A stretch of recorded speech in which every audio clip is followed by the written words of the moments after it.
चढ़ करके या शिकार करके जो अपनाने को करते हैं। लिहाजा एक वाकई यहाँ भी हुआ, उस बशारत में तो हजरत ने कह दिया कि मुझको हुक्म हुआ और फला हुआ, उनको लेके आओ और पता नहीं क्या क्या कर लो आकर गुलशन किस में। कल को कोई बेहुदा ये कहेगा कि मैंने बशारत देखी है कि सैयदी सरकार गुलशन किस से जा चुके हैं, उसको हम तो मान लेंगे हैं? कल कोई कमीना आकर के कहेगा कि मैंने बशारत देखी है कि चलो सैयदी सरकार के रोजे को जाकर के जो है फाड़ दें, उसे मुंतशिर कर दें, उसको मान लेंगे आप लोग?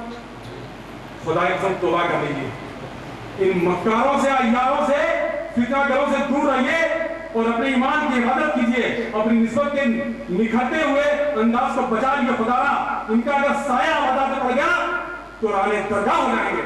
और यहाँ पर है, चाहे अपनी निस्बत को बचाएं, चाहे इसे जो संवारें, वो आप पर है, मुझे किसी का नाम नहीं लेना है। और मैं एक बात और बता दूं कि मैं या मेरा खानदान का कोई भी शख्स किसी भिखारी के घर का नहीं है। अभी भी मौजे में जाकर देख लीजिए,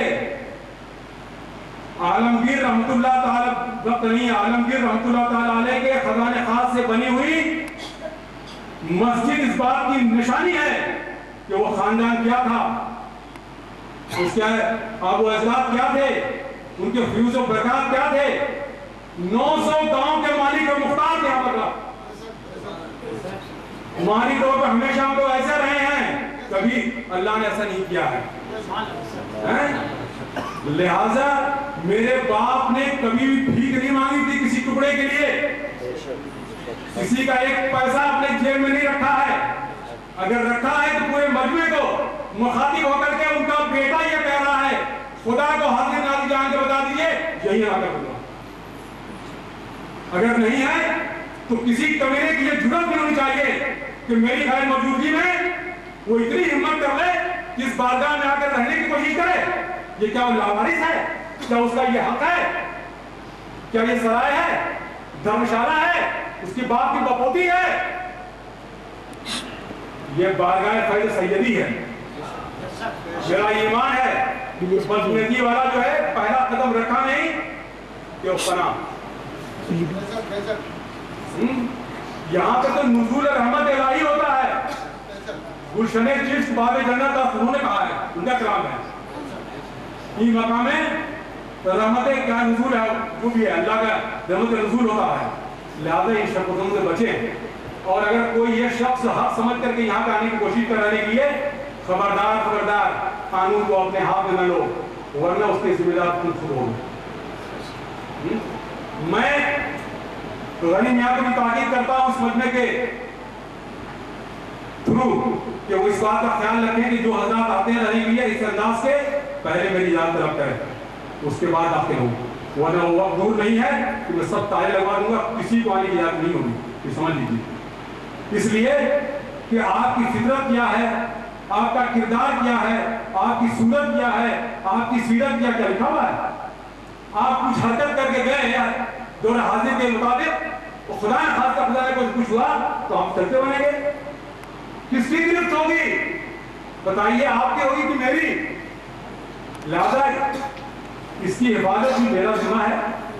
ये मेरी बारगाह है, ये मेरे बाप की बारगाह है। आप हज़रत उनके गुलाम हैं, जब तक उनकी इजाजत नहीं होगी इस बारगाह में आने की इजाजत नहीं होगी। ये खास ख्याल रहे आपने, हैं? ये सयाहगाह नहीं है कि लोग बिजनेस के नजरिए से आते हैं कि चलो भैया रहने का मौका है, फ्री बना लेंगे, खाना भी खिला देगा, भाई चाय भी पिला देगा, और कहने क्या वो बहुत सारी बारगाह में गए लानत ऐसी निस्बत पर। लिहाजा ख्याल रखें इस बात का। और मैं आप सदा नौजवान फिर से गुजारिश करूंगा कि हमारे अंदर वसूल कल्बी है, तंग नजरी नहीं है। तौबा कर लेंगे तो अभी भी दरवाजा बारगाह सैयद का मेरा खुला हुआ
तो पहुंचा